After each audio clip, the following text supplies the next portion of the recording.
Mike's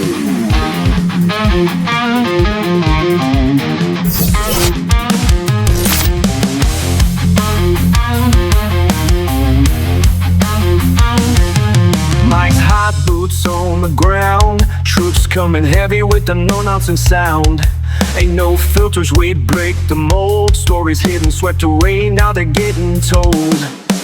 Spotlights hit, the tension pops. We ain't here for nothing but the real damn drop. We're busting bubbles, taking names, cussing and discussing, changing the game. No smoke, no mirrors, no curtain calls. Piss on the fire and call the dogs.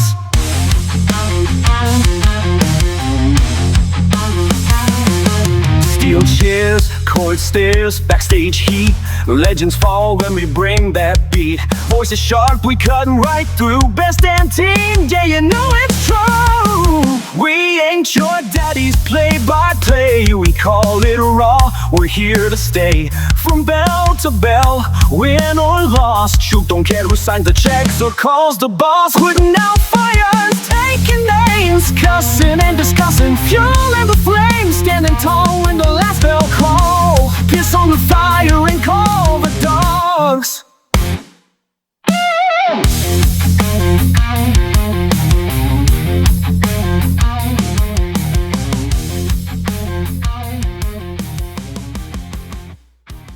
Good evening, everybody. I want to thank you all for joining us for this edition of Cussin Discussin. I am the Doctor of Professional Wrestling, Mike Blankenship, PhD. Alongside me, as always, the excellence of elocution, Walter Dixon. I know you're going to say it. I feel it. I sense it. It's in my bones. So some of you you've realized that we didn't turn out a show last week. We did, but we didn't. Well, we did, but we didn't. 4 friggin' hours of our lives that we will never get back. 4 hours, folks. Because, and I want to touch this, we planned and executed a full review of WrestleMania 7. Yes. Last week. We did.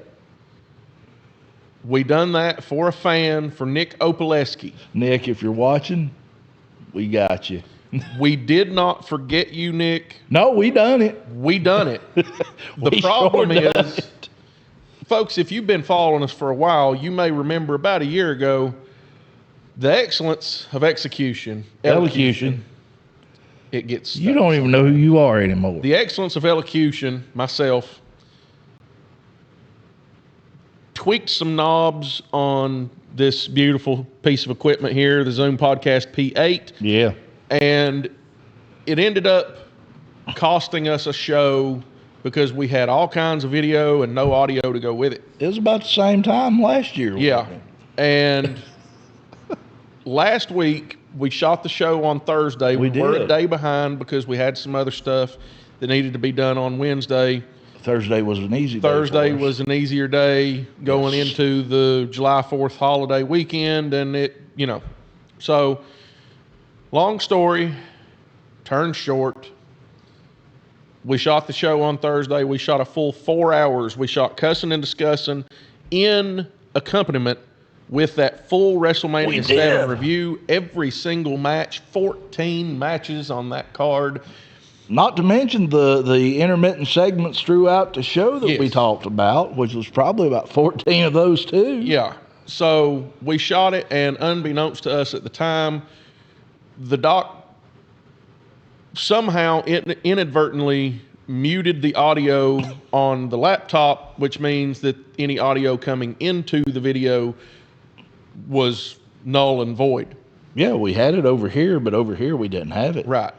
And so we lost it. I screwed up last time and cost us a show. I screwed up this time. The doc inadvertently screwed up this time and lost it. But all I can say is thank God for malpractice insurance. Right. I mean, but Nick, do not for a second think we forgot you. Nick Opaleski. No. This Saturday, the doc and I are going to be together.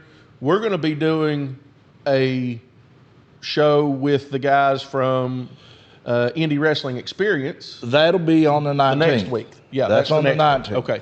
But this week, this Saturday, Yeah. we're going to shoot a Cussin Discussin, pardon me, special event where we are going to cover WrestleMania 7 in its entirety once again, and that is going to be posted this weekend. Nick, be on the lookout. We did not forget about you. No, we didn't. I mean, it was one of those things that technology is smarter than I am, and I mean, well, my dad always said that stupid people shouldn't have smartphones. well, no, they shouldn't. That's why I've got an Android. I don't know about you. And but that's I mean, that's why I have an Android as well. But also, Dad says that's the reason that he didn't get a smartphone until just a year or two ago. He was running a old Nokia flip phone for generations. But suffice it to say, the Doc and I are on top of things this week. We got this. He's a little bit sunburnt there. Shirt's itchy on my shoulders and on my arms, and but Doc, you know, like I said, it happens. There's nothing really that you can say or do at any point that, you know,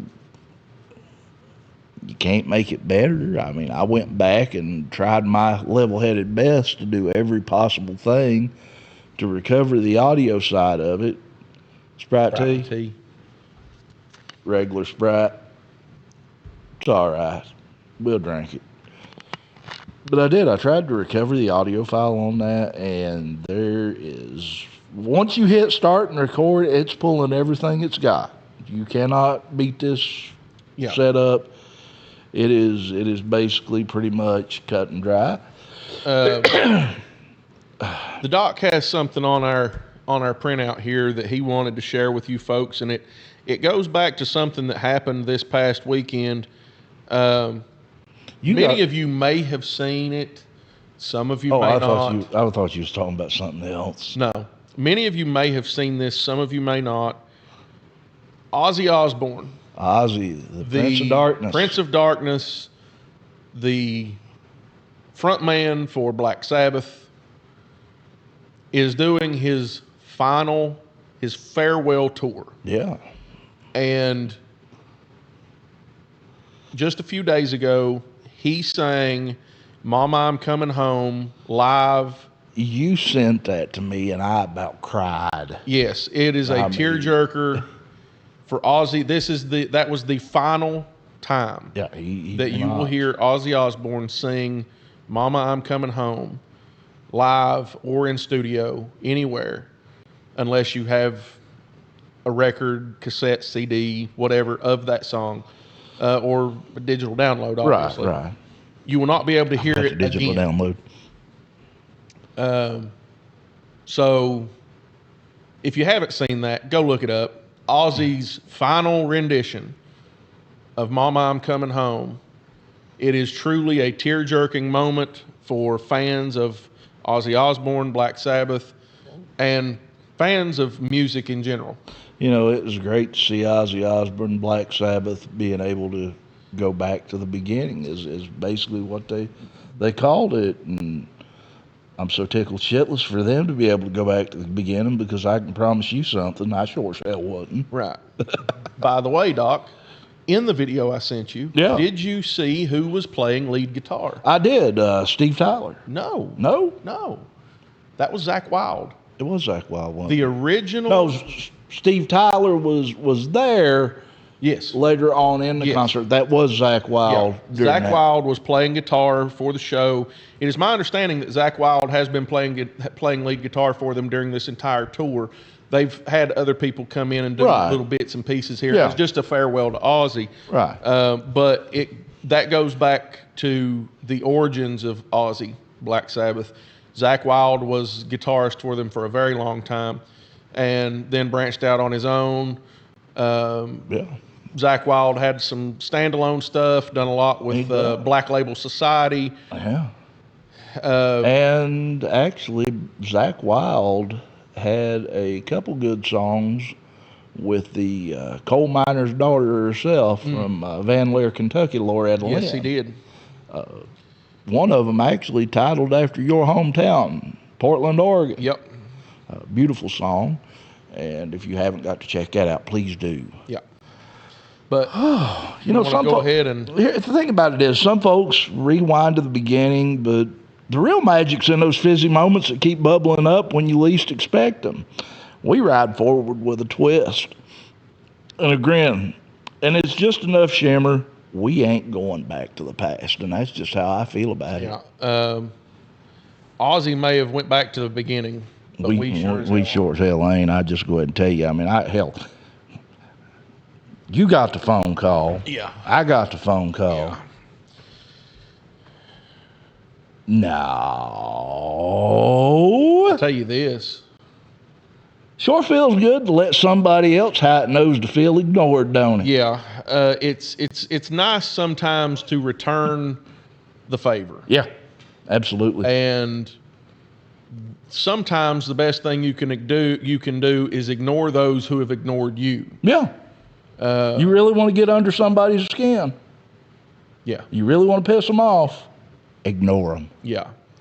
It was best to not air the laundry, so to speak. Hell, why not? You know? But also at the same time, I just want to say, I wouldn't buy a Maytag washer from that bunch. You couldn't give me a Maytag washer from that bunch. I mean, that's just all there is to it.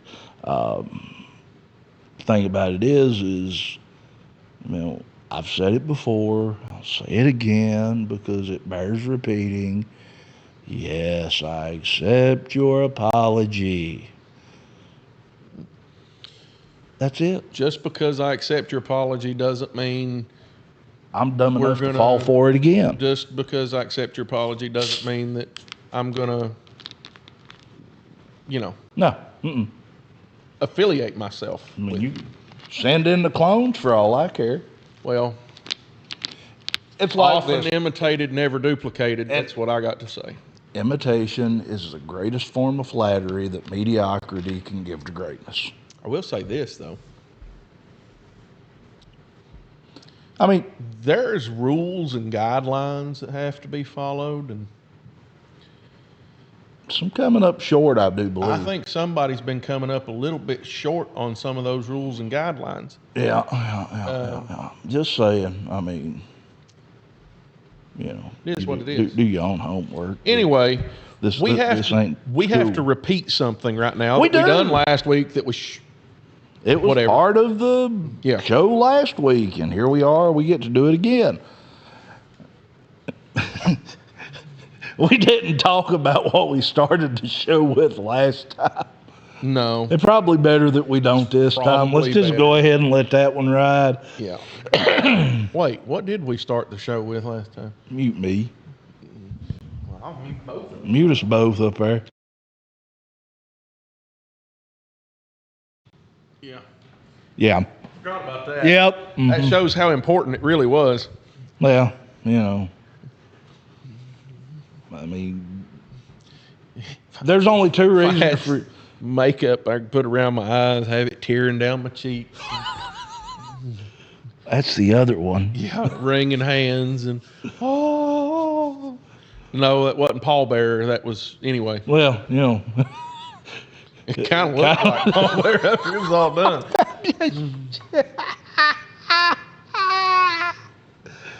Oh Lord. Oh. Do we ever get over with this stuff? I mean, hey. No, we that's why. Folks, here's the deal. Sit down, enjoy. We're going to talk about a whole shitload of stuff because it's what we do. Yeah, we talk about everything. Weekend before last now, Yeah. we were at your house. Uh-huh. WWE's Night of Champions, Yes. Riyadh, Saudi Arabia. Yes. Pretty good crowd on hand, it looked like. It looked like a good crowd, and it was a good show. It was, you know, all in all, it was a good show. I'm going to say something. WWE in the last, well, since Vince left and Triple H is pretty well running the rudder now. Yeah. it actually has been a better show in my eyes. I think it has. Seems like there's some outspoken voices in the internet wrestling community that would disagree with us. There's But the outspoken truth is, voices in the internet wrestling community that do disagree with us, and oh well. that's perfectly fine by us. You can jump in here and, Spice it up if you want to. discuss with us, or you can cuss us. It don't matter. There's a lot of people probably doing that. Might double up after this show, I guarantee I'd say it. there's a handful that would. There's a handful that would like nothing more than to cuss us to our faces, but they don't have the balls. No. Yeah, So. it's what it is. I'm But- putting the hat back on Well, because, well, he's getting serious now, folks. You better watch him. yeah. So Night of Champions That's it. Go 2025, ahead. we'll hit this recap. This is in no particular order. King of the Ring finals. We got to watch Cody Rhodes go one-on-one with Randy Orton in what was, for my money, an absolute banger. It was a great match. It really was. I expected nothing less out of those two. No, these are two absolute professionals Well, at the highest echelon. And the history that is behind them, it is a story worth telling. And this is a perfect way to be able to get them in the ring without having to make one Build a good guy. feud. Yeah, Right. without having to build a feud. Both of them vying for the same thing, you know. Right. Both of them wanting that shot at John Cena at SummerSlam. And honestly, back But in the and last forth, 6 months, both have failed to beat John Cena. yeah, Just saying. you know, hey, John Cena's a dirty old scumbag. Tell you who could whoop John You can Cena. call him a dirty old scumbag if you want, but he's still the GOAT. He's more like Ernest P. Worrell. But anyway, it was Cody Rhodes picking up the win over Randy Orton to be crowned the King of the Ring.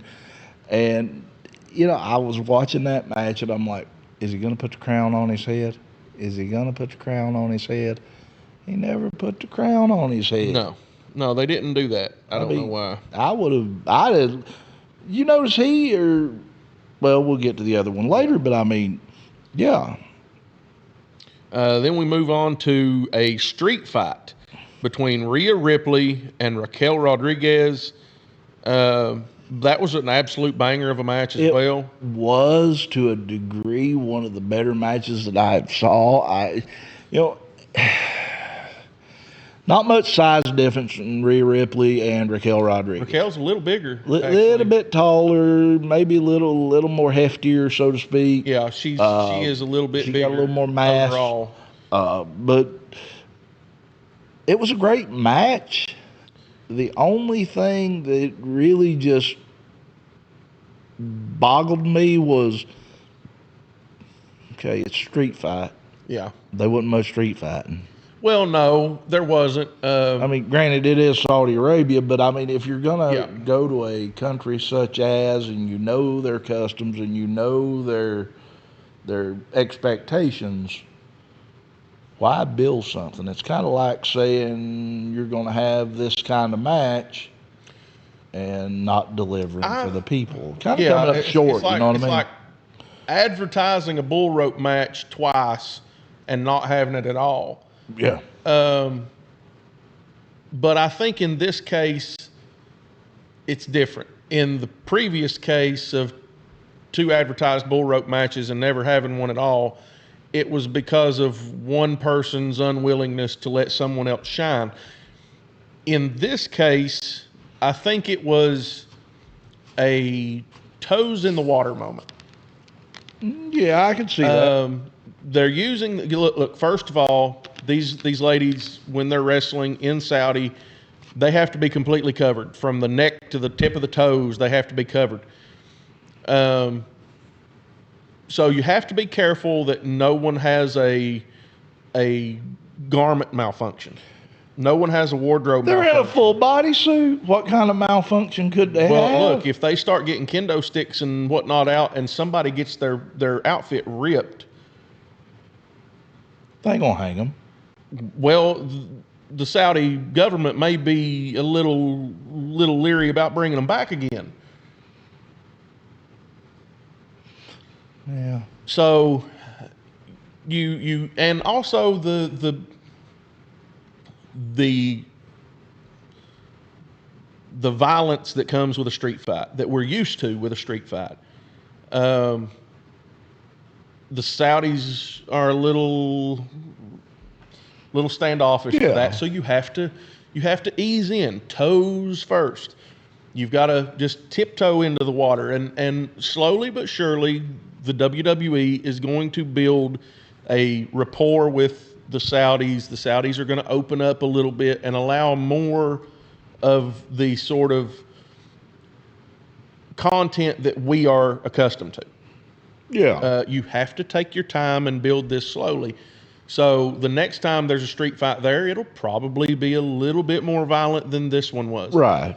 The next time after that, it'll be a little bit more violent than that one, and on until eventually we do get the street fight that we would see in the United States. I don't know about you, but that time when Rhea jerked that belt off and took it to Raquel Rodriguez, That was pretty violent. that pretty violent. Yeah. She scrapped her real She good strapped with her real good with that belt several times. I'd say she was glad she was wearing By a the full way, body Rhea, suit. Rhea did come away with the win there. She did. With a really, really massive avalanche riptide through a table off the top. Yes. It was a phenomenal finish to a really good match, and I've got to say, I enjoyed it. It was a great match. It really was.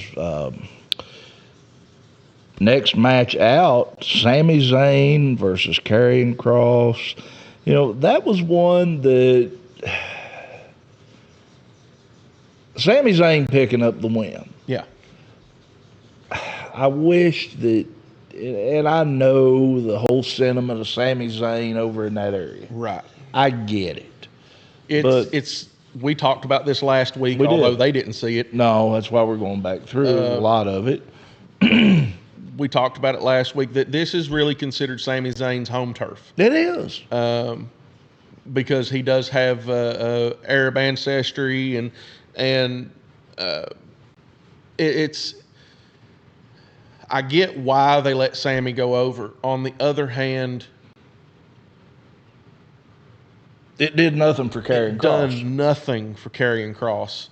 As a matter of fact, anything, it hurt was him detrimental. More than, Yes, it was definitely hurt him more than it detrimental. helped him. Karrion Kross is an absolute, just huge, extremely huge talent. He is. That needs to be utilized more. I don't know what WWE can do to bring him to that level where he needs to be. Karrion Kross is phenomenally talented in the ring, on the mic, out of the ring. He's capable of putting on a show with anyone at any time. And he does one of the best Jesse Ventura impressions I've ever heard. He don't even really have to stretch too far because his voice has naturally got that deep, raspy, almost Jesse Ventura quality. Yeah. He doesn't have to go that far to hit Jesse Ventura. The only person I know that comes even close is Will Sasso. Yeah. Yeah, Will Sasso does do a good Jesse Ventura voice. I remember when they had Karrion Kross, Jesse Ventura together, and he done it, and Jesse was just so impressed. Yeah. But no, Sami Zayn picking up the win, like I said. Clean. Yeah. It wasn't even a tainted win. It was a clean pinfall win. I don't know. Next match out, United States Championship. Solo Sikoa taking on the champion, Jacob Fatu. Yeah, we got to see, obviously, Tongaloa and JC Mateo, Jeff Cobb, making an appearance there on the behalf of Solo. Jacob Fatu really fighting back out of a numbers game that was to his disadvantage. And then we see Hikuleo. Yeah. Haku Jr. Haku Jr., a 7-foot monster, make his appearance in WWE, and due to that, Solo Sikoa coming away as your new United States champion. That is a fact. And, you know, as much as I like the idea of Hikuleo being in WWE, Yes. He's better than either one of his brothers. I'm afraid they're just going to shift him into the background and do nothing with him. That's what scares me to death about WWE. Well, I see where you're coming from because it happens frequently. Yeah. However, we could say the exact same. We probably both thought the exact same thing about Solo Sikoa and Jacob Fatu when they first appeared. This is true. And now we're watching the two of them go head to head for the United States Championship. This is very true. So, Haku Jr., and I look, Hikuleo, whatever, that's Haku Jr. Yeah.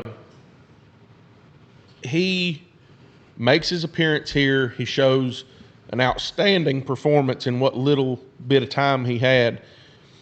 And I think, or I feel like the WWE is using the bloodline offshoot. It's a spinoff, if you will, Right. of the bloodline saga. And they're using it to very good effect right now. Right. Solo came in as the enforcer of the bloodline. When Roman had to take a hiatus, Solo took over with an iron fist. Indeed. And Jacob was his enforcer. Right. Jacob eventually turns out on his own.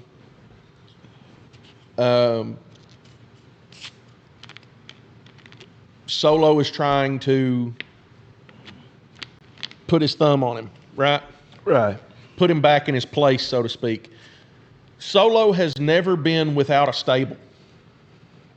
For all intents and purposes, Solo has never been without a stable. Yeah. But they have built some good names out of that stable that was the original bloodline. They have. I mean, well, basically everybody. Yeah, well, the Usos were already a prime item before the bloodline. Right. But becoming part of the bloodline really gave, the Usos were able to give It gave credibility and credence to Roman Reigns. And Right. Look, there's going to be people that argue with me and they're going to say, no, Roman gave credibility. No. The Usos and Paul Heyman gave credibility to Roman as the head of the table. Yes. Because those are two groups or two entities, the Usos and Paul Heyman. Those are two entities that are pre-established. Right. Roman was not, look, he had held the title multiple times before. He that. had. But the problem is the crowd was still not buying Roman Reigns as the face of the company. And by putting those two items with him that already carried credence, they carried very, very, very heavy weight with the crowd. Right. With him, it elevates him to this point. And now you're seeing them try to do the same thing going forward with Solo, with Jacob, and with the Tongas. Yeah. Pretty much. I mean, it's basically Haku's kids. It's basically just going full circle, Yeah. so to speak. And I love the fact that they're allowing these guys to come into their own and then give a rub to the next guy coming up. I'm with you in that I hope and pray they do not. Right. Don't do anything stupid. Don't let Haku Jr. fall by the wayside. Because he is a talent, much like Karrion Kross, he is a talent that has so many aspects you cannot teach. Yes. So don't let him fall through the cracks. Tama Tonga and Tongaloa, man, they're great tag team as far as that goes. They both have some major faults. They're not as polished as they should be to be given the credence from the commentary table that they have been. Right. I mean, I can't keep the two of them separate. One of them screwed up a low blow twice in 3 seconds. How do you screw up a low blow?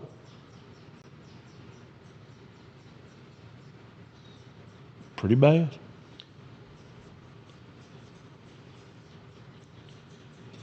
Which one was it that went for the low blow? And who was it? That's what I'm talking about. He went for the low blow and hit his own partner in the head on the backside. Oh my gosh, that's what I'm saying. I can't keep the two of them apart. Yeah, whichever one he screwed that. He done it the first time and he like basically missed, and then he went to do it again, and he hit his own partner in the head.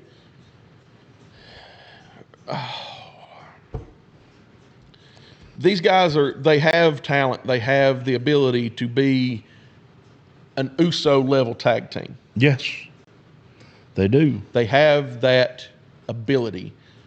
They are not there yet. No, they're not. They're not polished.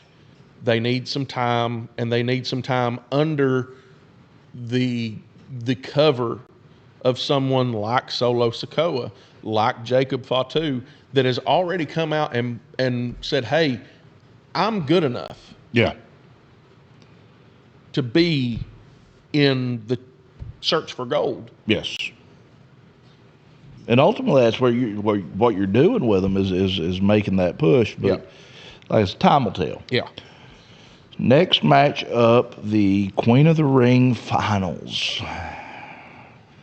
Jade Cargill versus a returning Asuka. I had such high hopes for this match. You and I both. It honestly, it wasn't a horrible match. I will say this, as far as just in-ring work, I think this may have been Jade Cargill's best in-ring work. It was a good match as far as that goes, but the problem, you can give some of that credit to Asuka because Asuka is fantastic. Was it spotlight was just too bright? Well, you're in a place. She'd never wrestled there. Probably never wrestled in that much attire on in her life. No. It's a different group. It's a different. Well, also, Jade is going into this with a 10th. I would make the argument she has a 10th or less experience compared to Asuka. Yeah. She's come a long way since moving from AEW to WWE. She has. But she has been thrust into the limelight, into the spotlight, a little bit quicker than I think she was prepared for. And also, I'm not so sure that the way the match ended was, I think it could have been booked a little better. Yeah. That's all I'm saying. Right. I think it could have been booked a little better. And I feel like that match went by entirely too quick. Possibly could have. I don't know what the time was on that match. It doesn't have a time down there, unfortunately. But I feel like that match needed a little more time to just for the fans, the viewers, to soak it in. Well, it was going so good. It was going so good. They were move, and then all of a sudden, boom, boom, pin, 1, 2, 3, it's over. I'm like, that come out of nowhere. Yeah, it did. And then we've talked about, and we'll talk about again, Jade leaned way too far back on that pinfall. She did. She pinned leaned way herself. too back, and it felt like she either let Asuka up a little too far, or she ended up pinning herself. Yeah. I'm not sure. I mean, you could see it from They two both sides sides. of every coin, yeah. But yeah, she laid back. She hooked the legs, sitting on Asuka's chest, hooks the legs, laid back. She gets the 1 count, and then she's leaning back so far she falls. Her shoulders are on the mat. Asuka's shoulders are on the mat, and you get the 2 count after, the 2 and the 3. Right. Referee couldn't have saw it if he wanted Right. to, though, from where he was at. Right. He was at the side looking under Asuka's shoulders, making sure they were down. Yeah. I'm sure he didn't see Jade's shoulders down, which I don't think would have made a difference at that point because, like I said, her shoulders were down for the 2 and the 3. They weren't really down for the 1. Right.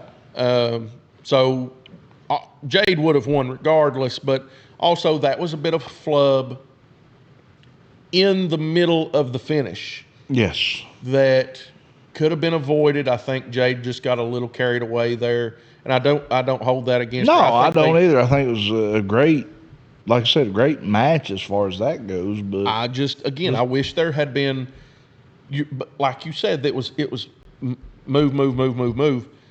It was pretty quick through the first 2.5, 3 minutes of the match. yeah, It was moving really fast, and finish it and it's dead ended. yeah, I feel like that match couldn't have been more than 5 or 6 minutes.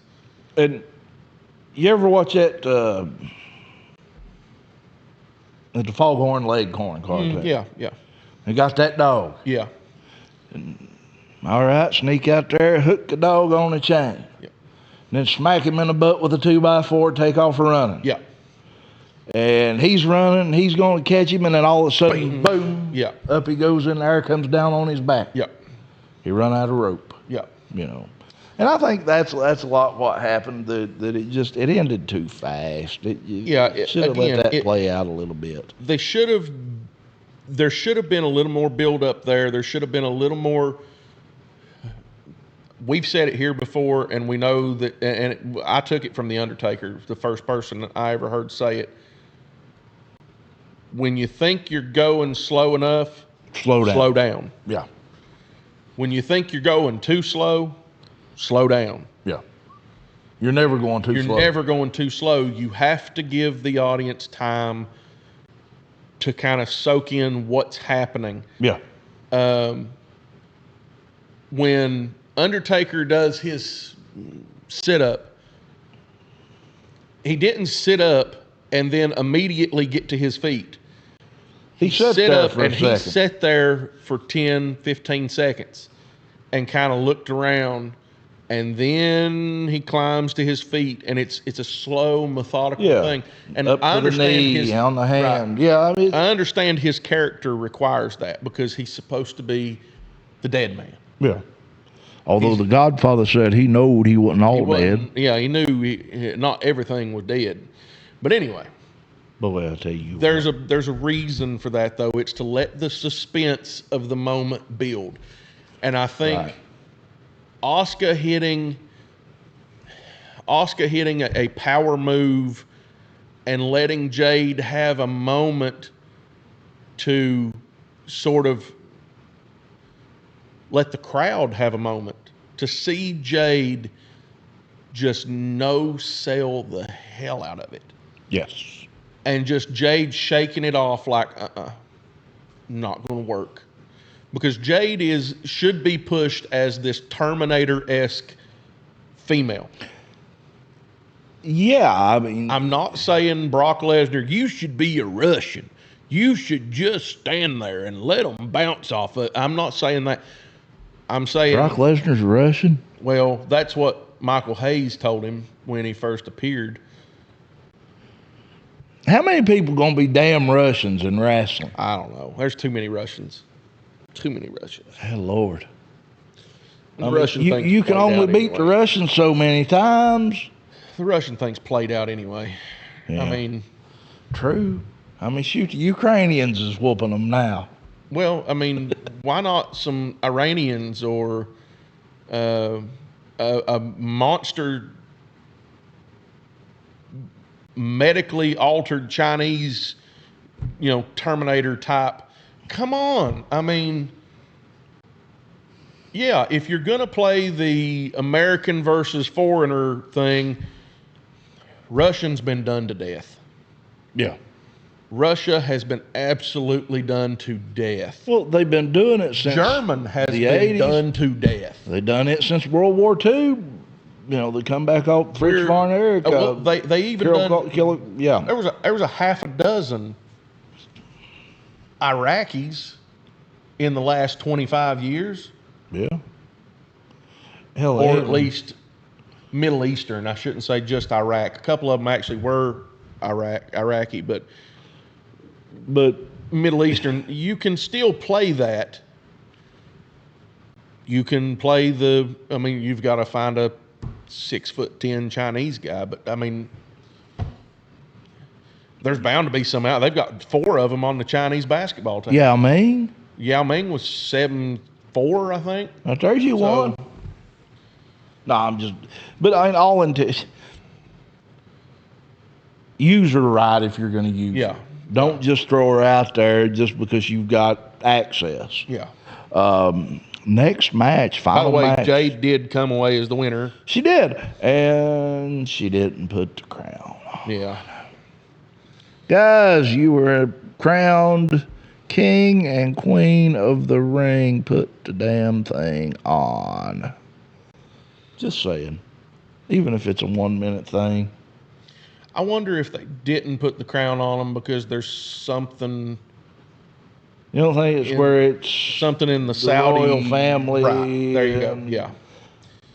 Wouldn't it be tantamount to a film role? I mean, basically, let's just call it what it is. I mean, Well, did they last year at the didn't Nia Jax put the crown on over there? I'm pretty sure she did. did they was King and Queen of the Ring, was that in Saudi last year?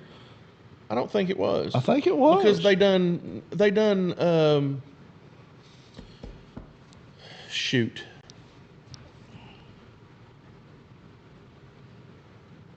They done the show later in the year with the big crown belt, Yeah, the crown jewel. crown jewel belt. Yeah. Yeah. So that wasn't King and Queen of the Ring wasn't that Saudi last year. No, Um, you're right. So they did put the crown, and of course they didn't have crowns at the crown jewel. They done the big belt, the big nice super like $1 million belt. Which was bigger than their championship, and By a long don't shot know bigger. why. Because that's what the crown prince wanted. He had those designed, was my understanding, was the Saudi crown prince actually had those designed and created. They don't even know what a street fight is. Just saying. I mean, I agree with you. Then, the undisputed WWE Championship. John Cena, The greatest of all time. highly debatable. There's no debate. Jerry Lawler would disagree. Jerry's the king. No debate there. 50-odd time champion. 50-odd time champion. Yes, sir. John Cena's far from the greatest of all time. John Cena's the greatest of all time. If John Cena is the greatest of all time, then Just saying. I'm Cousin Elmer. I know Cousin Elmer, and you're not Cousin Elmer. Well, But John Cena is the greatest of all time. but The last real champion. Nah. There will be another. There will never be another. You had it right the first time. taking on. I started to say there won't be another, and but you done it. I had a botch. It okay. It's okay. It okay. It's okay. It okay. John knew what I meant. Hey, it's all right, man. Hey, man. It's okay. Baby. But I'm in a bad way down here, man. Hey, any way you get me some work down there, man. Hey, do you need any help with that book, baby? I'd like to help you with that. Hey, let me say you a Maytag. Where was I? You lost me. Oh, John Cena and CM Punk. Yeah, CM Punk, John Cena. It was a pretty good match. It was. I was pleased with it up until everybody and their cousin decided that they needed to get out and come down to the ring and show their face. I mean, guys. Well, doing too much is worse than not doing enough. yeah.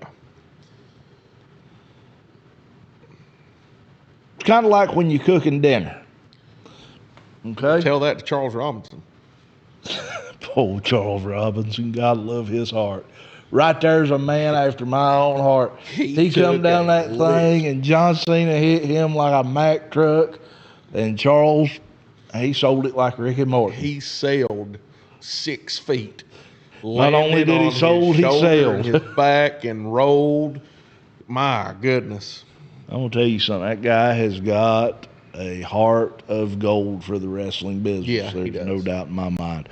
But, I mean, what you were getting at is Seth Rollins Seth at Rollins, one point he was going to cash in his Money in the Bank. he did. He was going to do it, and then all of a sudden, John Cena rolls back in the ring. Seth's like, nope, not doing it. Right. But then you had Braun Breaker, and then you had Bronson Reed. You had Penta, Sami Zayn. Everybody and their brother out there. Yeah. Why? You didn't need them. Well, It just took away. Is all it done. I think The match. I could see having Seth come out. Yeah. I could see Charles Robinson coming out and doing that spot. Because you need a referee. Right. And John Cena's going to put the kibosh on that. Right. I can see doing that, but you didn't need Sami Zayn, Penta, Bronson Reed, and Braun Breaker all coming out to get their hands dirty. Well, it gives you the opportunity to build these storylines, these It does. sort of, and I don't mean this in a bad way, it's just a descriptive term, these B-series storylines. Yeah. Okay? Gives you this ability to build those B-series storylines that Seth is going to cash in at some point on someone. Yeah. Right? We know that. Seth is stabled up with Braun Breaker and Bronson Reed. You have some beef between those two and Penta and Sammy. So it builds that story. It gives an opportunity for that to play out a little bit. I think it gives a very good opportunity if you're going to put Penta against Braun Breaker or Bronson Reed at some point. It gives you the ability to elevate his status above just the little luchador. Because Penta has been in the ring against some of the biggest guys in the industry and has been able to come out looking like gold. That indeed. Because he has that potential, he has that ability. He really does. So you keep that fresh on the minds of the fans. But I do agree with you. There was just so much going on there at the end. And, I mean, yeah, John Cena comes away with the win, retaining the title, but it was just so much in the end that it really did feel like it took away from the match. Yes. I completely agree. And like you said, John Cena picking up the victory, retains the championship, and that was the end of the Night of Champions. Yes, it was. Kingdom didn't fall apart. No. And John Cena's still the champ. He's still a champ. He's still the greatest of all time. And And debatable. he's still the last real champion. Nah. Until Ron Killings takes the title from him. And then he won't be the last real And he champion. won't be the last real champion. Then Ron Killings. Ron Killings will be the last real champion. So theoretically, is Ron Killings already the last real champion because he held the title back in? Well, in my mind, Ron will be the last real champion once he takes the title from Cena. But he already took the title back in 2000s when he won the NWA championship. Yeah, that was the NWA championship. That wasn't the So is WWE is Ron Undisputed Killings the World last real NWA champion? title. No, I don't think so. Trevor Murdoch was pretty good champion. Murdoch held the title, and I don't think Murdoch is better than R-Truth. No, then you had Nick Aldis. Nick Aldis is possibly better. He's a better technician than Truth. Not necessarily a better competitor overall, but he's a better technician. Truth can do anybody's moves though. Well, yes, he can. But even beyond that, Titus held that title too. Tyrus. Brodus Clay. Brodus Clay, yeah. The He held that title Funkasaurus. too. The Funkasaurus, man.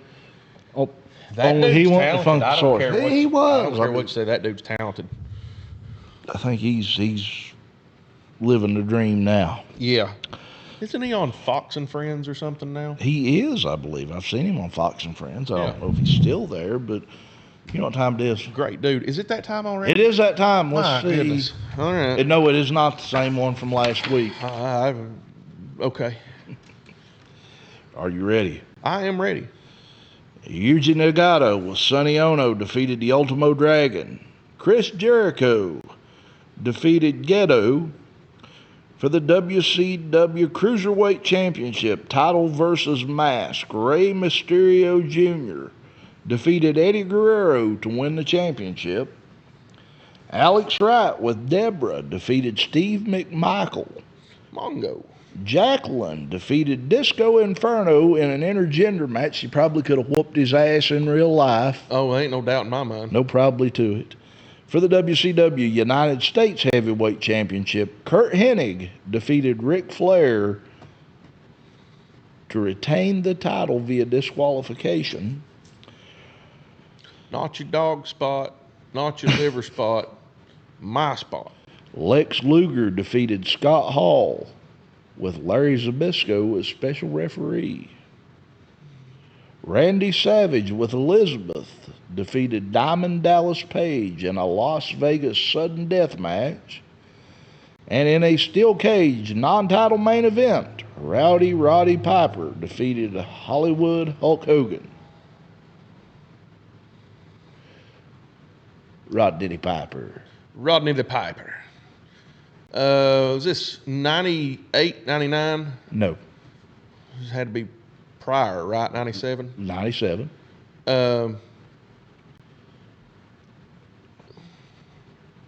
This was one of the big four. It was What month? October. October. So was this Halloween Havoc? It was Halloween Havoc, 1994. From MGM. 97. 1997, 94, what was I thinking? Halloween Havoc, 1994. 97. Damn it. We'll get it right. Halloween Havoc, 1997. Okay. Nah. From the MGM Grand Garden Arena, Las Vegas, Nevada, 12,457 people in attendance, 250,000 pay-per-view buys at a 1.10 buy rate. 1.10 is not bad. Not bad, especially for, well, that was right about the time the Monday Night Wars was 84 really, weeks, really yeah. heating up. I got some trivia questions. I found me some. All right. Who interfered in the Las Vegas sudden death match disguised as Sting, swinging a bat, helping Randy Savage defeat Diamond Dallas Page?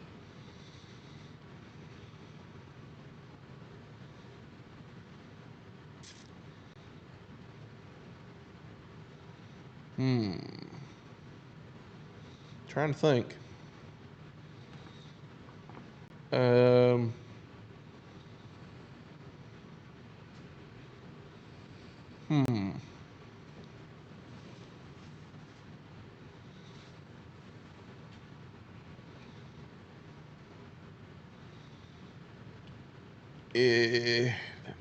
Was this person a wrestler? It was indeed a wrestler. Okay.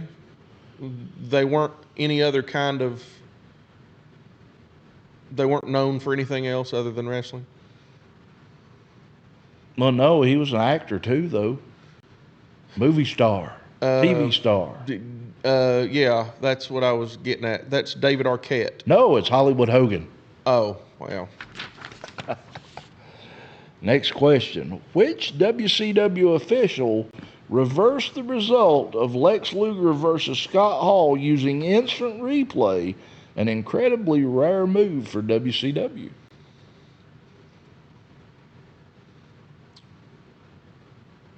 Don't overthink it. Did we talk about this person earlier? Yes, we did. Charles Robinson? No. Oh. Larry Zbyszko. Larry He was a Zbyszko, special yeah, guest referee. that's right. Which item did Deborah allegedly give to Alex Wright before his match with Steve McMichael, causing McMichael to lose his focus, and ultimately lose the match? Did he stick it down the front of his pants? I don't know. I didn't watch it. You didn't watch that? I remember watching that after. I didn't watch the pay-per-view, but I watched it after. It was an item that she gave to Alex Wright that caused Mongo to lose his focus. Yeah, I just don't remember what it was. The one thing that probably meant the world to Steve McMichael. It's his Super Bowl ring. You got it. And there you are, sir. Anyway. You know, the other day, and I sent you the link in Facebook,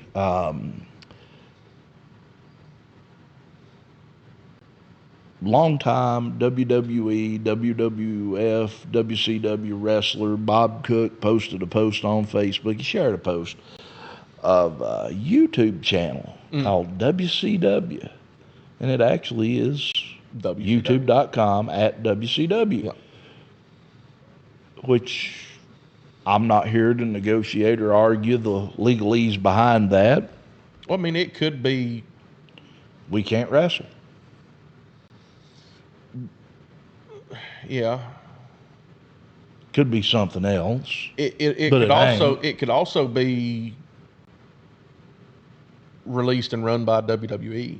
Could possibly. But they're uploading, whoever's doing it is uploading a lot of old content. Great American Bashes, some Bash at the Beach. They're like 22, I think, pay-per-views that they've got uploaded so far. There's a couple of Halloween Havocs, Super Brawls on there, a couple of Super Brawls actually. Starrcade 93 is on there. There's just quite a bit uncensored, Slamboree, and they've got a few episodes of Nitro and Thunder and Saturday Night and Main Event. Excuse me. But what I'm getting at is, if you are wrestling fans and you want to catch out some of the old stuff that we grew up loving, there's you an opportunity. It's a great thing, and you know, anytime you can go back to the nostalgia that was professional wrestling, you can. It's available. I mean, there's no reason not to. Look, for those of you that are fans of modern if you're fans of modern day AEW type, I don't know that you will love wrestling from the 70s, 80s, and 90s. If you are below the Ohio River, yes, I've got a gut feeling you will. But some of the greatest of all time come from the 70s, 80s, and 90s. Not just wrestlers, but matches, pay-per-views, stories, feuds, the works came from the 70s, 80s, and 90s. If you go back and watch that stuff and watch it with the intent to understand it, not just watch it to say, oh, I watched that and it was garbage. To try to learn. Right. If you go back and watch that stuff with the mindset that, okay, I'm going to watch this and see what these old fogies are on about, you'll understand why some of us don't really care for the modern stuff that AEW is putting out every week. And some of the stuff at WWE. And some of the stuff at WWE let's just be realistic about it. What I'm getting at is the fact that AEW seems to put out nothing but that. And the whole thing about it is when AEW was conceived, yes, it was supposed to be the sports entertainment, it was supposed to be wrestling. It was supposed to be wrestling, not sports entertainment. Yeah. You're right. But that is a great tool right there to access. And, I got to thank the legend Bob Cook for sharing that. I mean, I commented immediately on it, and I said, this brought back so many childhood memories, Bob. And I mean, it's things like that make me realize just how much I love professional wrestling and why I like doing what we do. I mean, let me ask you a question. And if you could pick, and I know it's an expansive time, but as far back as you can remember to current date, one person to call your all-time favorite professional wrestler. Now, it may have been because this person had mic skills, or this person had work skills, or this person had look, or this, just anything. But one person, who would it be? We've never really actually answered this question. We've thrown it around. We've tossed stuff around. Look. But I mean, actually lay in and figure out just who it would be for you. So let me give a breakdown here. Right.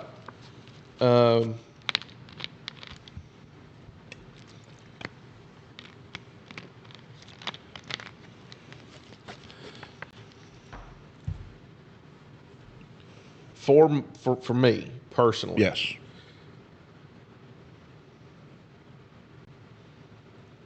I think the greatest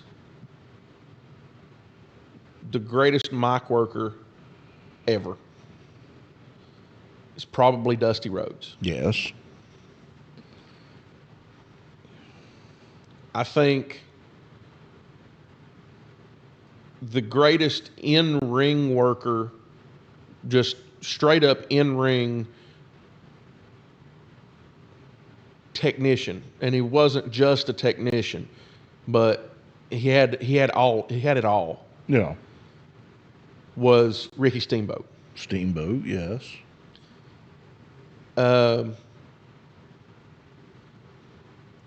think the best character work ever, and this is just, it's everything he done. It's the mic, it's the in-ring, it's everything, but it was strictly held to that point, that the character. Yeah. Is Mark Calloway. Yeah. Undertaker.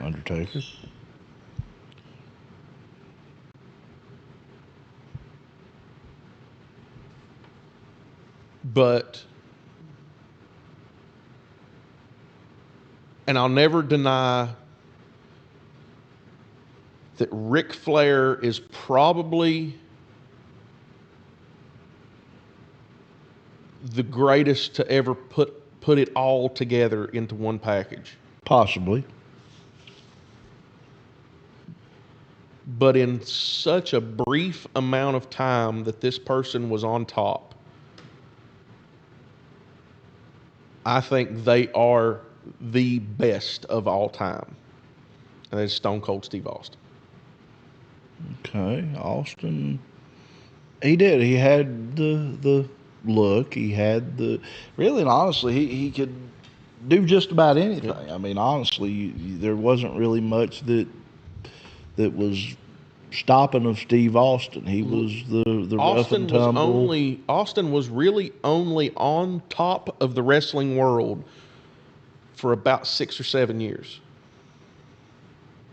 Really and honestly, if you want to narrow that, If you want to narrow it down, you could say 3 or 4. From what? But mid '96 to early 2000. yeah. 2001. But if you push it to the kind of the end of his career, yeah, to 91, 92 or 01, 02.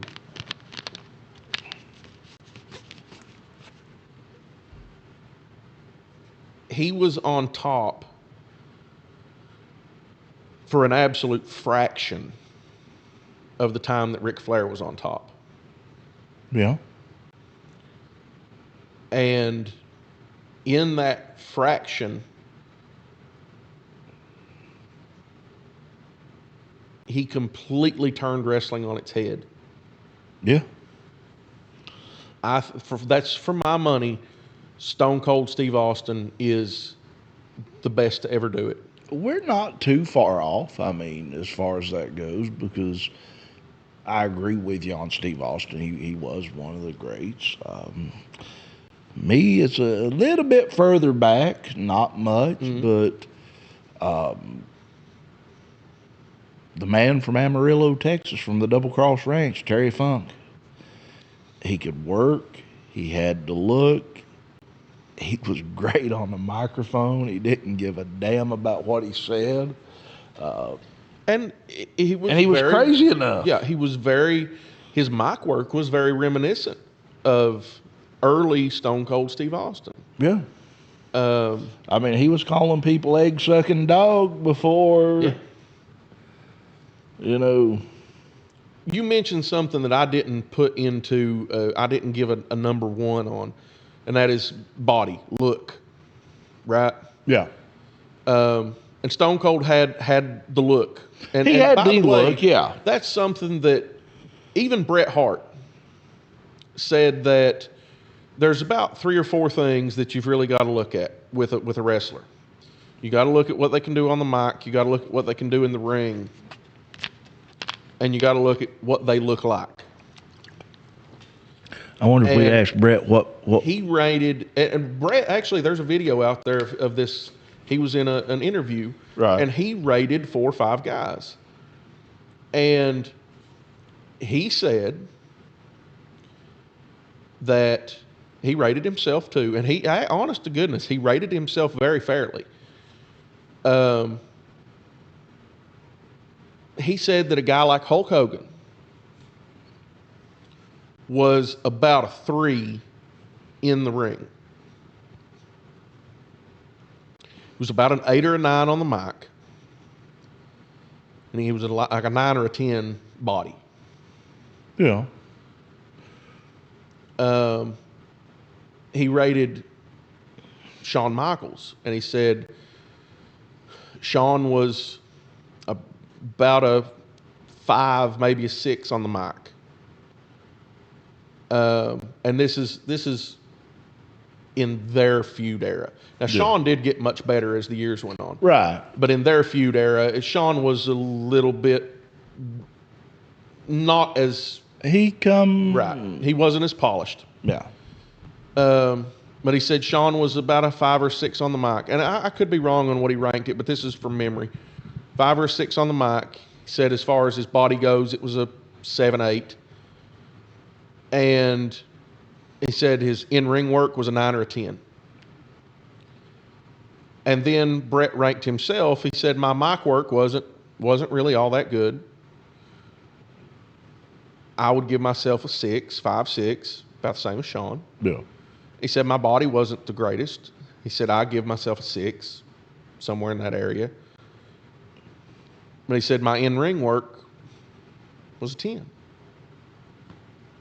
And so he actually ranked himself very, very close to Shawn Michaels.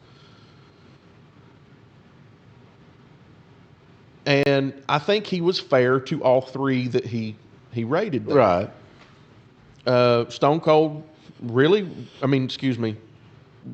Hulk Hogan really was in the ring. He was about a 3, and that was being generous. Let me ask you this, with that being said, Hulk Hogan, United States. Right, Because right. if Not you talking about his work in Japan. If you take Hulk Hogan overseas to Japan, he was a hellacious worker. it's like a completely different person working. But that's because Hulk knew what he had to do to get by. Yeah. He knew he couldn't work the way he did in the States, in Japan, and draw money. So Hulk worked harder in Japan. When he was in the States, he done the bare minimum, just enough to get by and draw money. Hulk was...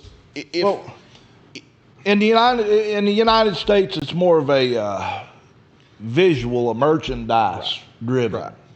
How much merch can you sell? Yeah. In Japan, it's people are actually coming out to see you work. It's an asses and seats. Right. It's selling tickets. Yeah. Yeah. So, to Hulk's credit, he was a much better in-ring worker than those that only watched him in the States would know about. Right. He was much better. But Brett gave him a fair ranking. And I think if we look at that, and I did add character work because I think that's important. Character work sort of encompasses a little bit of in-ring work and a little bit of mic work, but it's focused. So I give it its own separate category. So let's go with 4. Right. You have look, which I haven't ranked yet, but look, mic, in-ring, and character.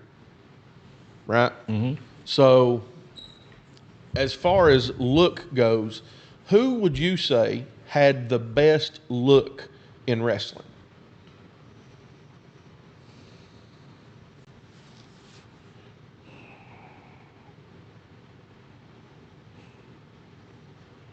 See, that's such a tough one because there's so many of them that had the look, Had but no talent. But what were they doing to get Yeah. that look? You know, was it natural look? Yeah.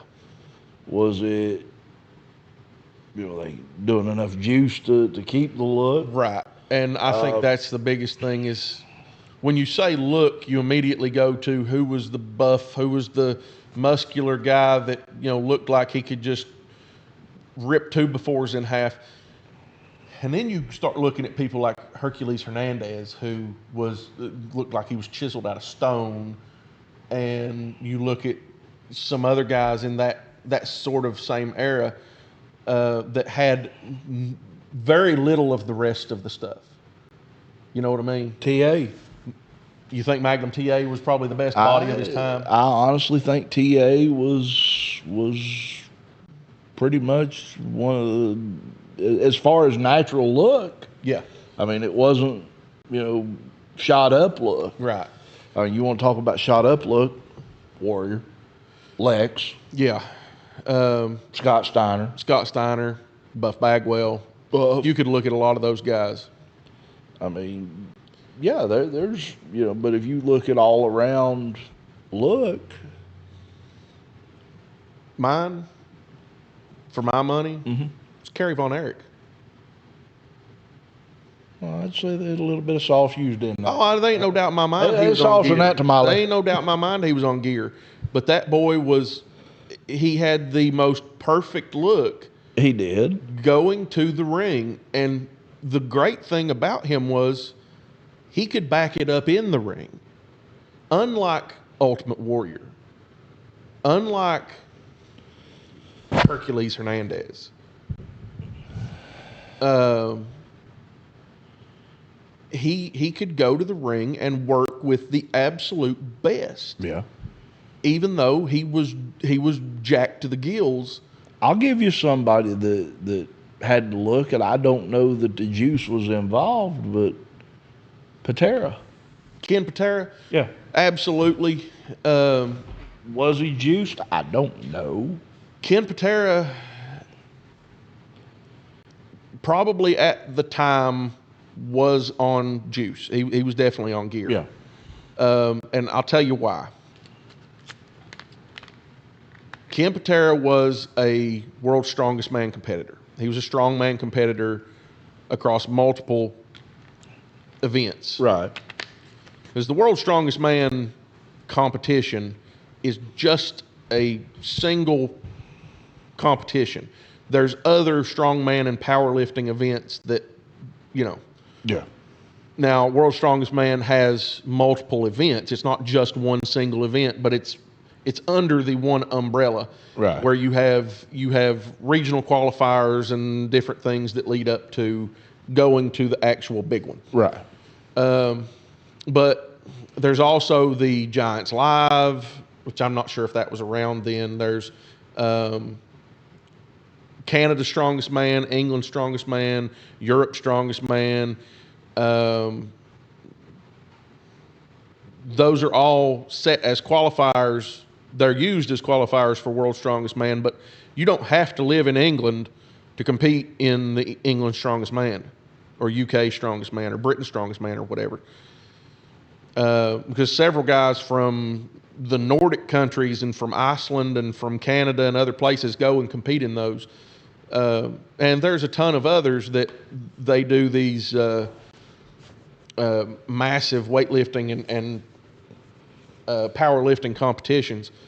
But Ken Patera was of that era when, and some people say they still do it, you train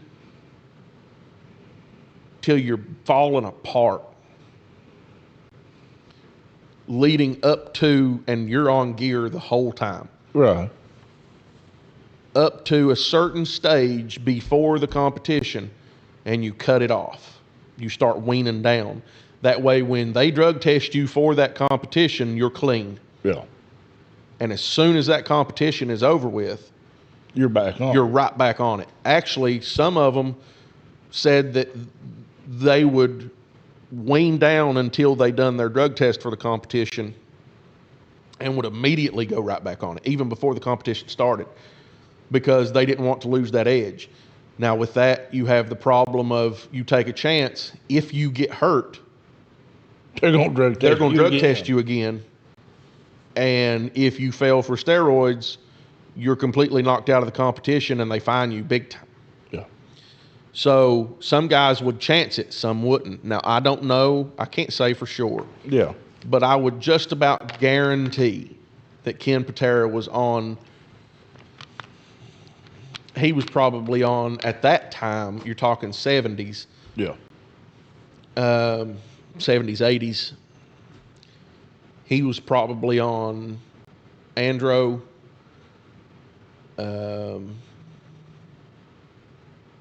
He was probably on some sort of testosterone booster.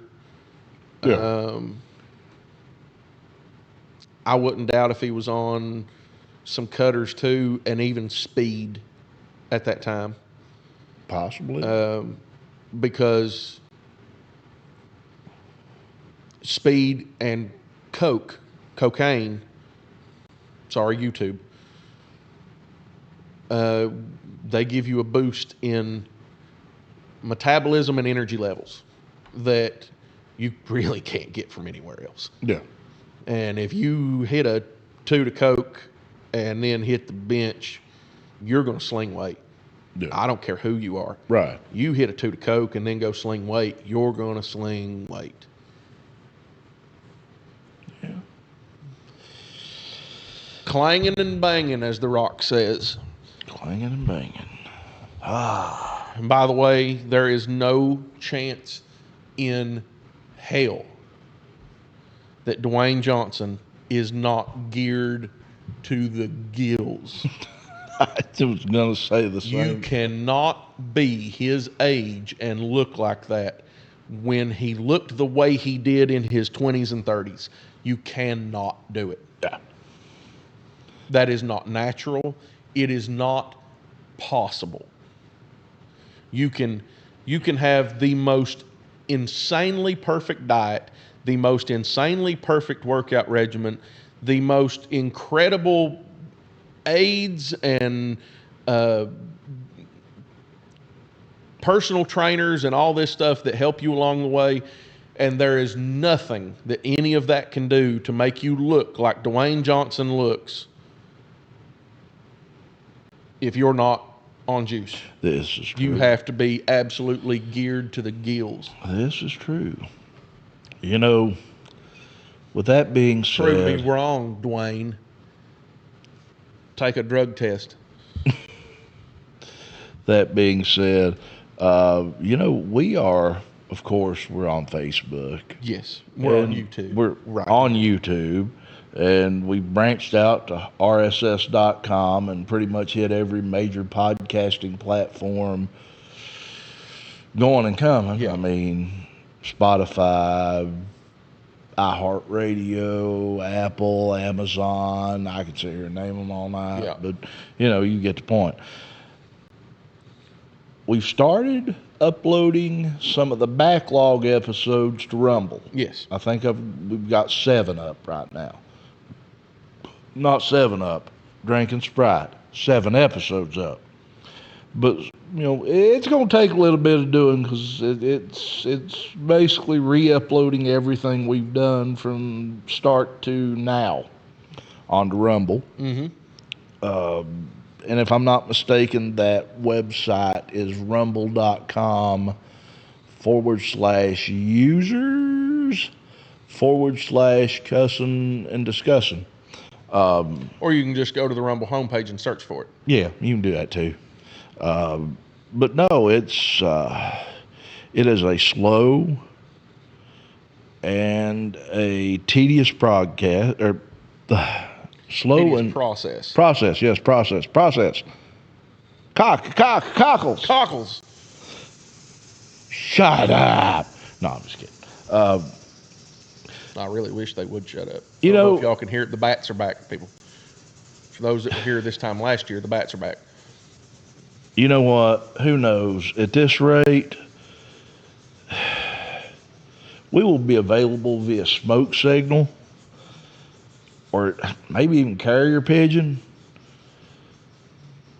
Possibly even able to keep up with WCW's booking logic at some point. I mean, Possibly. this is what it is. But like I said, social media, all podcasting platforms. Rumble is in the future. We're working on that. Hang with us. It's one hell of a ride, and we ain't going nowhere. Let's go ahead and But take we are going somewhere because yeah, we're gonna take a break. We're going to take a break. Right. We'll be right back after some more.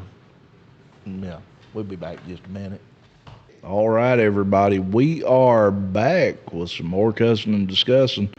And while we was on break, I turned my pager on. Yeah, Doc, it is that time again. You are on call. Where was this person? The diagnosis will be found within 20 questions, and the floor is yours. Where was this person billed from? Which time? I'll just give you all 3. Atlanta, Georgia, Orlando, Florida, and Tampa, Florida.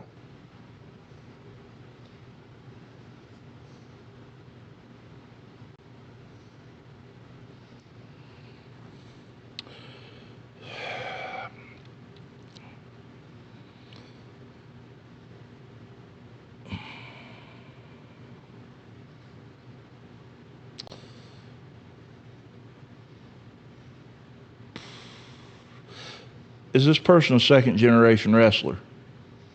No, not to my knowledge.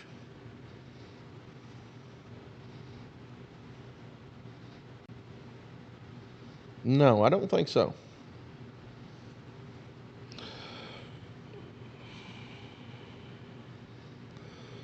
Active or retired?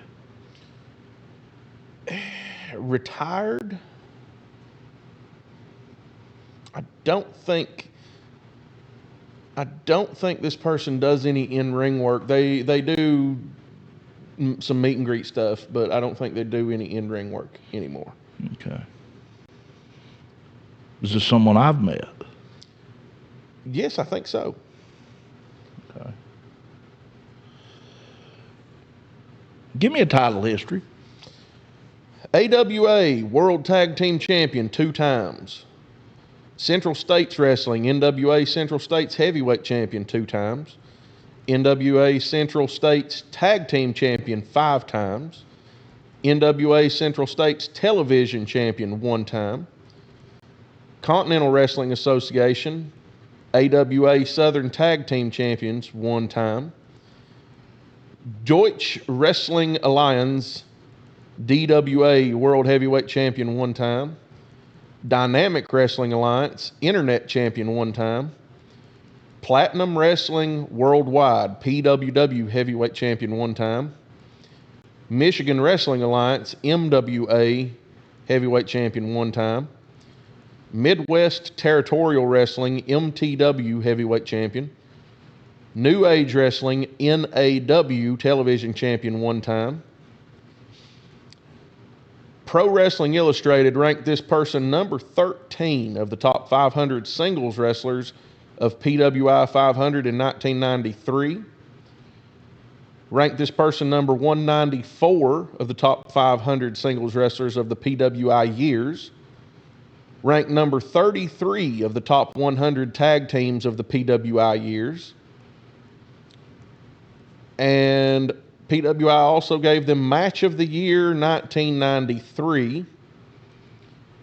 UAW Elite I Championship 1 time. Worldwide Wrestling Alliance in the WWWA Intercontinental Champion 1 time.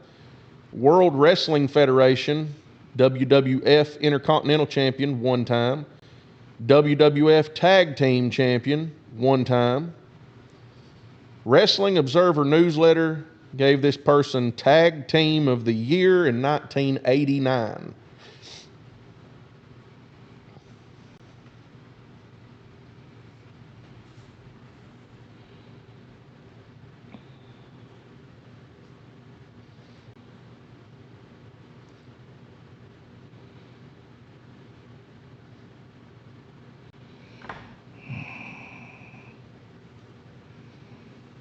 Not in the WWF Hall of Fame.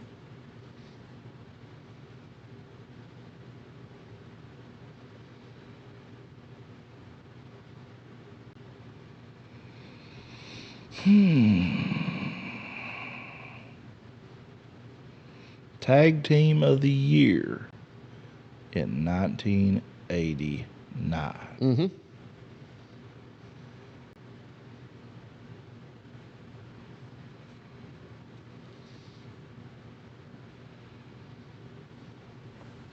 So, oh well.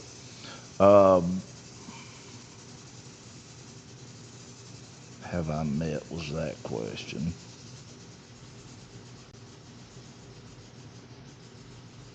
And match history was that question. So I'm up to 6.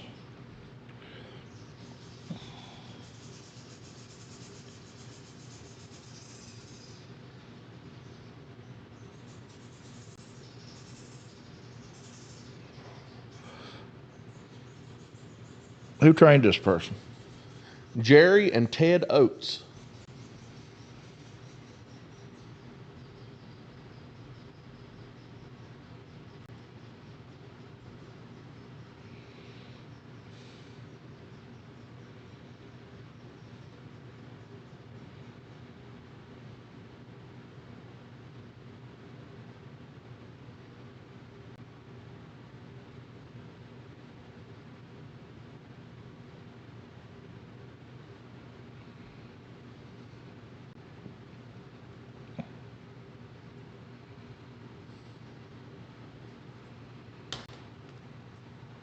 I don't think I met this person.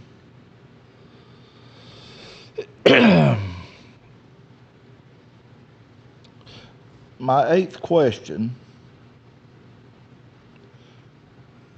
Did the tag team break up on a, I don't know what you want to call it. But let me just ask it this way. Did the tag team break up on the barbershop? That'd be Marty Jannetty. That is correct. Frederick Martin Jannetty. I thought you had met him at one of Earl's shows. I did not. I did not meet Marty Jannetty. I don't know if I've had the opportunity and missed it. It's one of those things I can't remember. I've met so many people, but I've not met Marty Jannetty. Born February. No, I'll tell you what it was. He was going to be there, I want to say, toward the end or the beginning of last year, this year. And something ended up happening. And that's what happened. Okay. So, Frederick Martin Jannetty, born February 3rd, 1960, in Columbus, Georgia. Married to Addie Gallipon. This time? Yes, 2024. He has went by Marty Jannetty, Marty Oates, and Marty Scoot McFadden. Debuted 12 days before my birth, September 28th, 1983. Retired June 16th, 2018, officially. So, obviously, Marty Jannetty, one half of the Rockers. What was the original tag team name?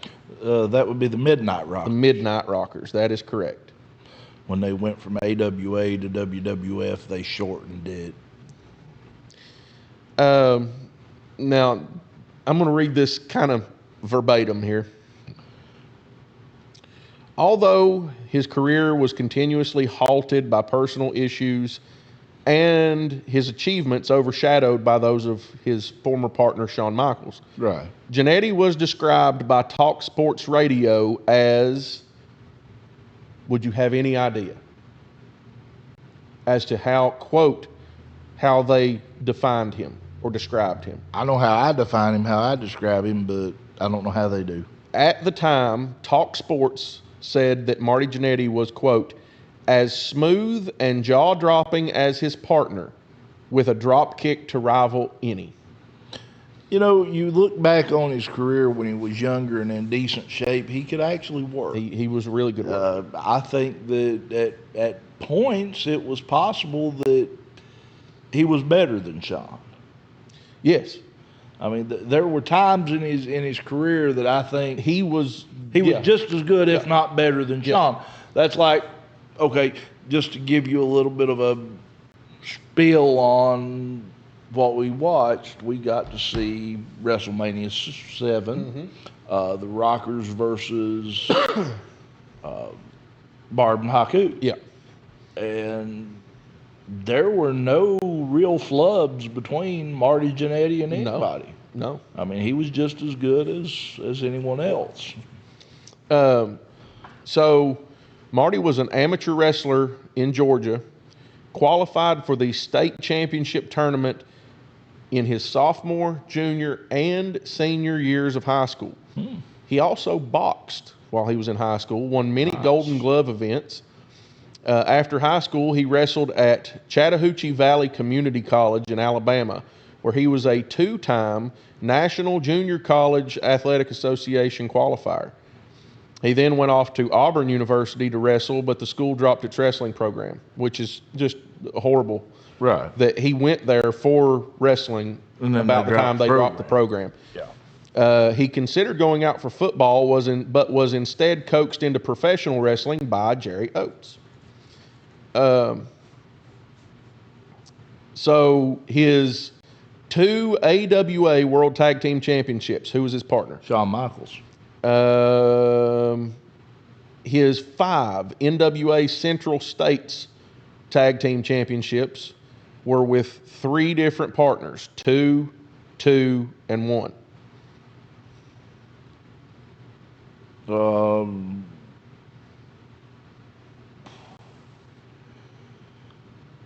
Ted Oates. No. Not Ted Oates? No. I don't know, though. Tommy Rogers twice. Bob Brown The twice. better half of the Fantastics. Right. Bob Brown twice. And Shawn Michaels once. I'll shut up. I ain't going to say it. Mute me again. Please. I can't hold it in much longer. Mute me.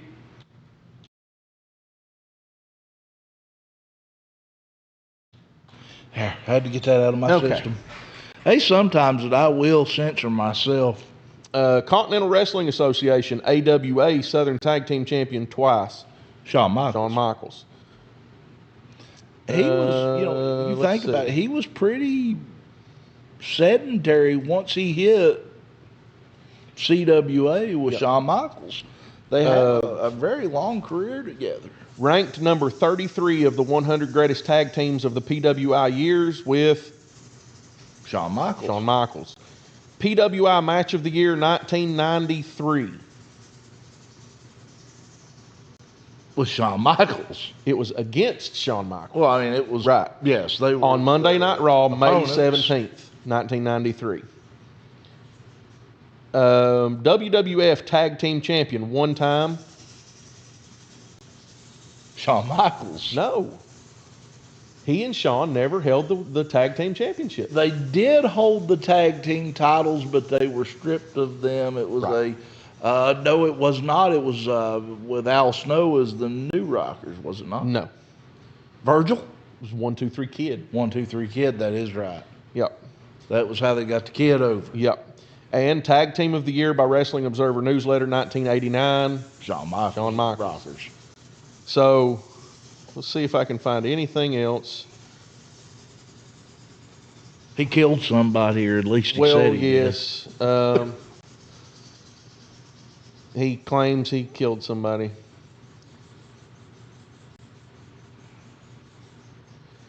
In the early morning hours of August 5th, 2020, Jannetty made a Facebook post in which he said he made a man disappear when he was how old? 27? 13. 13. He said he was halfway 13. there. He made a grown man disappear. And that would have happened in Columbus, Georgia. Columbus police confirmed that they would investigate. Jannetty later clarified that he did not kill the man, but he hit him in the head with a brick after an attempted sexual assault and made him, quote, disappear. The following month, Jannetty said that his comments were part of a wrestling storyline, which he had to drop because of the police investigation. He was selling it for the truth, though. Yeah, well, I mean, I understand keeping kayfabe, but there's stuff out there. yeah, there's. So he actually started again September 28th, 1983. Right.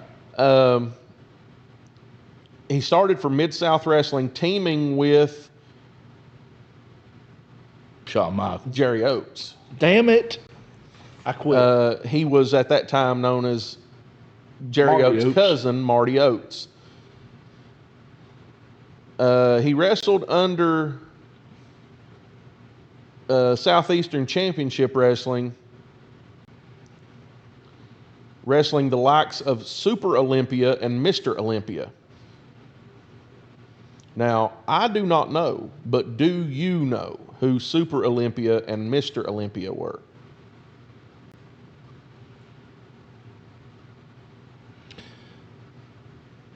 In what organization was it? Mid-South. Oh, no, that's is Southeastern Championship Wrestling.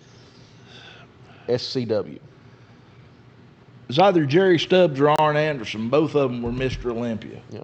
And I can't remember who that would have been. For the NWA affiliate Central States Wrestling, he wrestled in singles and tag competition with various partners, including Bulldog Bob Brown, Dave Peterson, Tommy Rogers.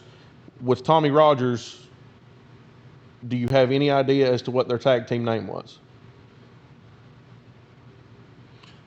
I'm about afraid to guess on that one. The Uptown Boys. And after that, he joined up with Shawn Michaels in 1985. They were the Midnight Rockers, quickly earned the NWA Central States Tag Team Champions from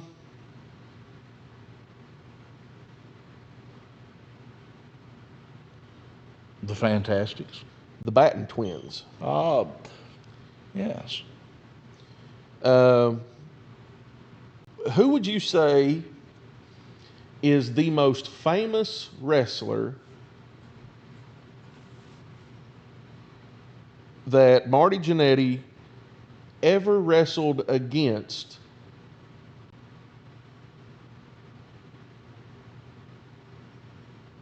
in his entire career?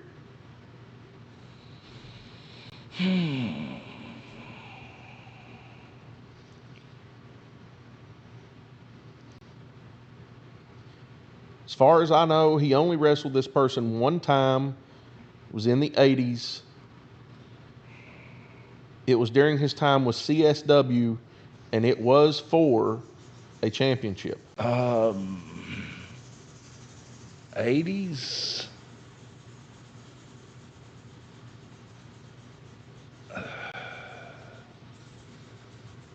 A few names come to mind, but I'm going to take a stab and say most famous person, Luthez.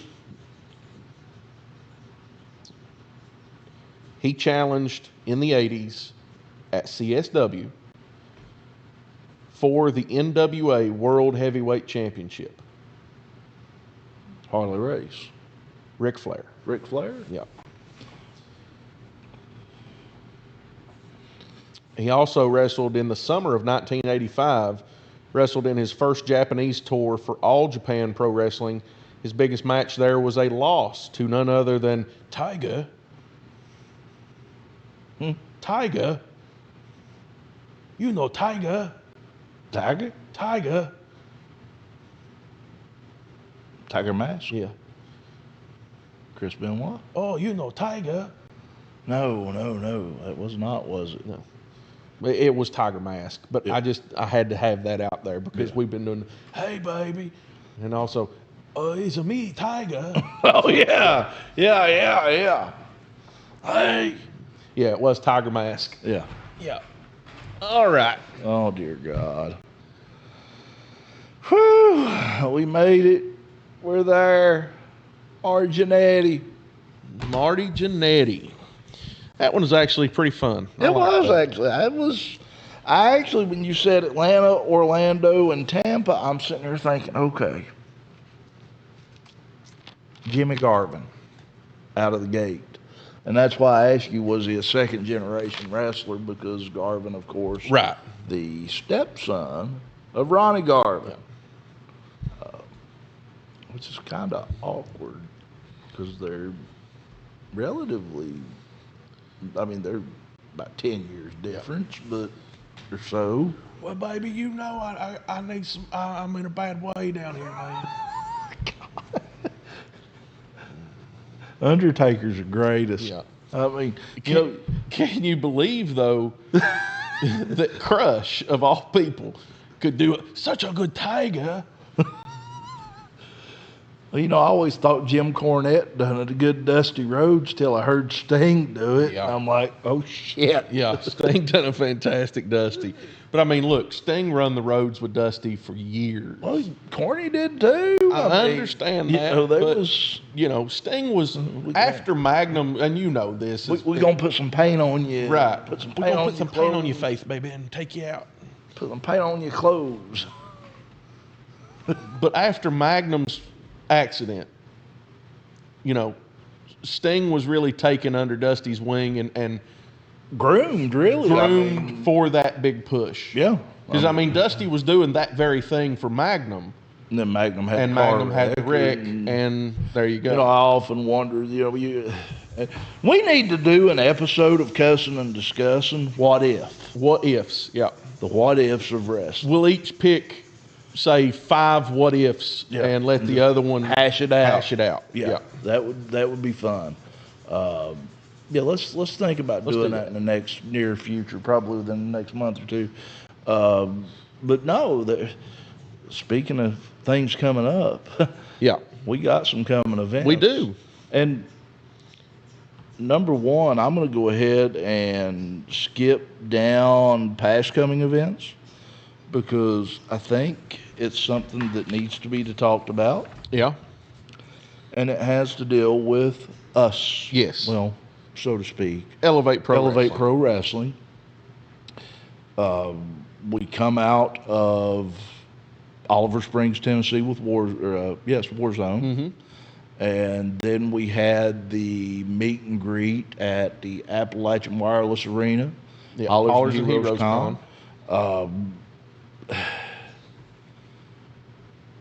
Been a little bit of a vacation for us. Yeah, I it's mean, been a bit of a vacation. and There's been some dips, some valleys, and some everybody's taking off and right. And doing, well, look, doing their this thing. is It's that time of the year. right, Everybody's this is out doing their time. vacation thing and families and Right. Parents being parents, and I respect that. I mean, Absolutely.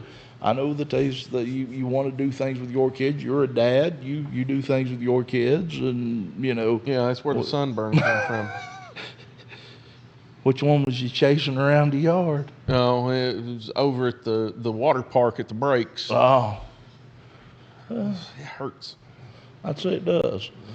It's not that it hurts. It's just when the seam on my shoulder of my shirt rubs against it. It's like sandpaper.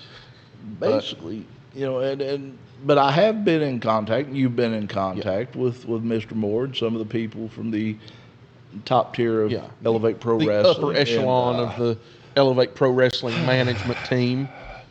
Seems to be a lot, and I'm just going to call it what it is. There's a lot of stalling around Yeah, as far as the way things are going, and trying to hash out what we're going to do to crown a new Elevate Pro Wrestling heavyweight champion. yeah. Mr. Moore is really struggling here with how to move forward after the vacating of the title by the Appalachian Animal Brutus. Well, I understand he's struggling very hard because, first of all, he wants to do something that the fans are going to appreciate. He also the fans have to realize that he has 5-star Charlie Craig breathing down his neck. Well, that's the problem. Yes. 5-star Charlie Craig is not breathing down his neck. In fact, 5-star Charlie Craig has been pretty quiet about this whole thing. Yeah. And it's kind of unnerving to me at this point because it's almost like he's, I hate to say it, but 5-star Charlie Craig's holding up the show on this one. Yeah. Because we got hellacious contracts with Elevate Pro Wrestling. Yes. We really did. But Charlie Craig might have skinned a cat on this one, and I'm going to tell you something. I'm going to read this clause out of his contract, and it reads as followed. No judgment, determination, action, or resolution shall be made or issued regarding any client affiliated with the 5-Star Mafia or Mr. 5-Star Charlie Craig without the express prior knowledge or acknowledgement of Mr. Craig himself. Any such attempt shall be deemed unauthorized, void, and subject to dispute. Wow. That's powerful. So apparently Charlie Craig is on vacation, is out of contact.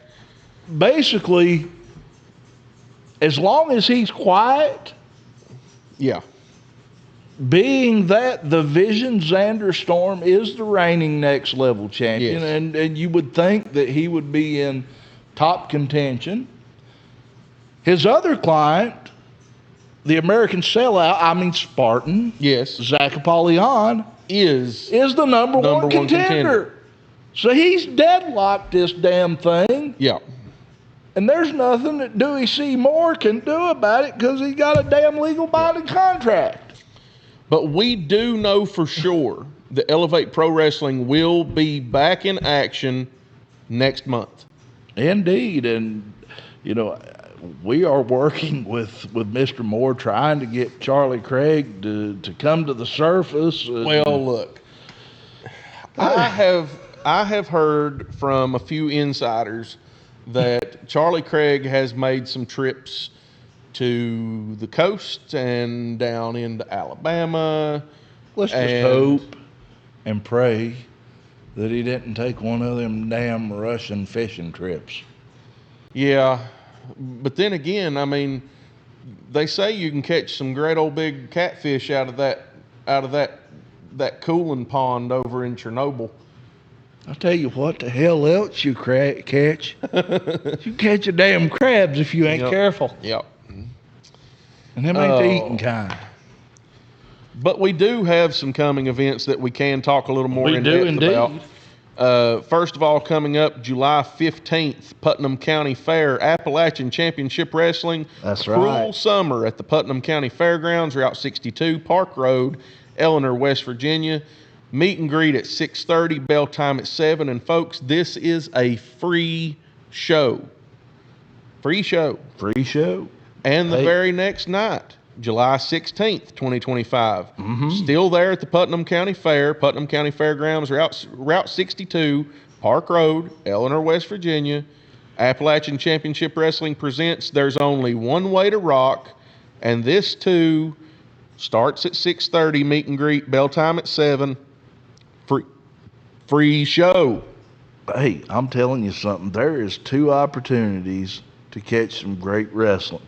But look down there below that. I see that. I got word out of Ironton today. Yep. FTC is coming back.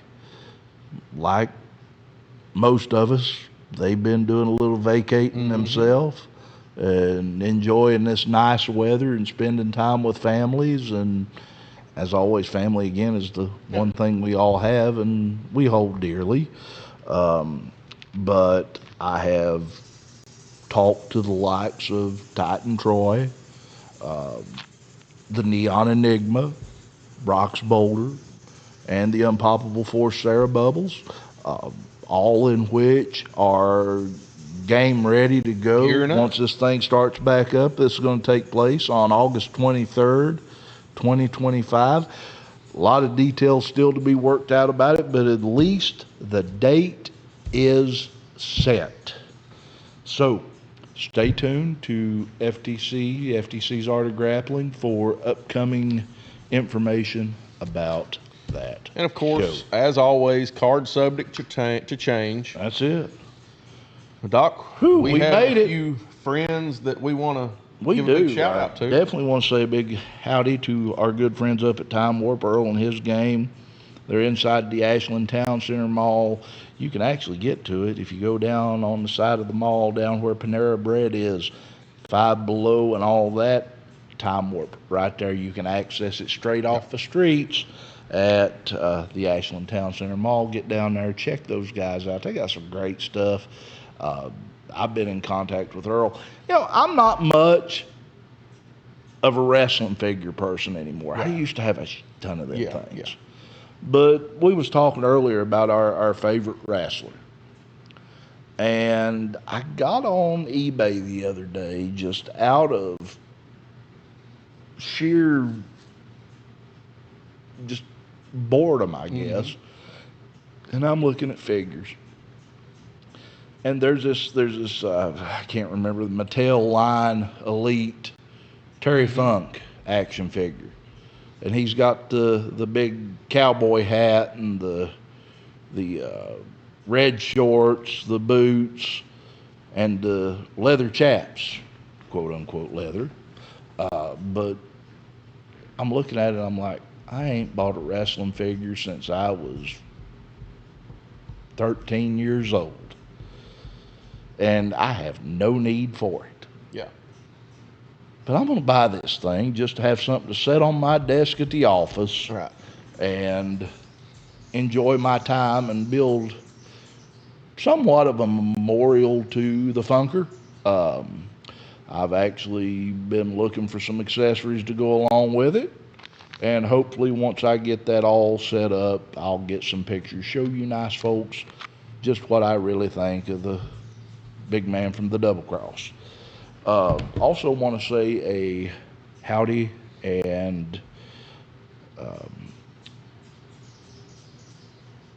I don't know what you want to call it. It's heartfelt condolences because he's had passing in his family, but get out there and show your support for our friends at the Walk-In Time, JR and his gang, 1626 6th Avenue, Charleston, West Virginia.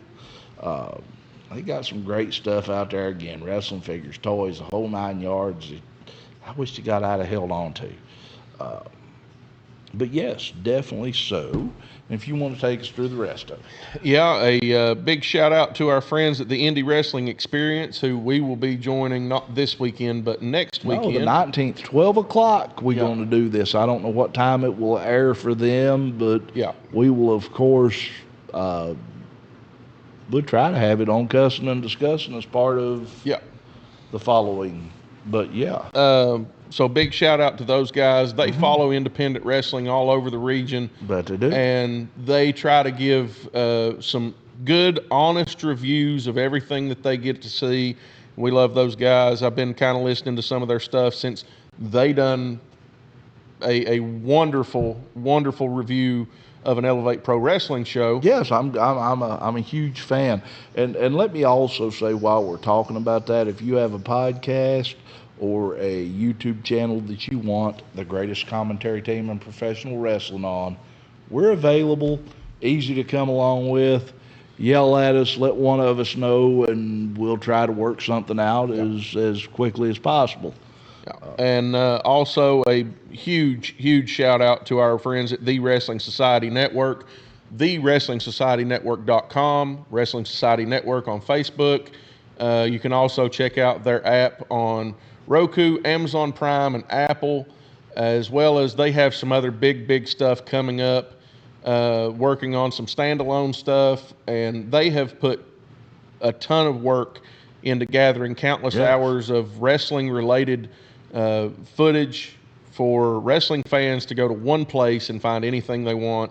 So go check them out at thewrestlingsocietynetwork.com or Wrestling Society Network on Facebook. Absolutely. And as always, a big shout out to my wonderful wife, Sheena Dixon, at Sheena Dixon Photography on Facebook for any of your photography needs, be it school photos, graduation, prom, homecoming, family events, birthdays, funerals, whatever you want to do. Parole hearings, weddings, parole. Yeah, those are probation. That's a big thing down here, baby. I'm telling you what right now. Getting your ankle monitor off. I mean, whatever you want to do. Getting your driver's license restored. Hey, she'll take your picture for your driver's license if you let them. So check her out at Sheena Dixon Photography on Facebook.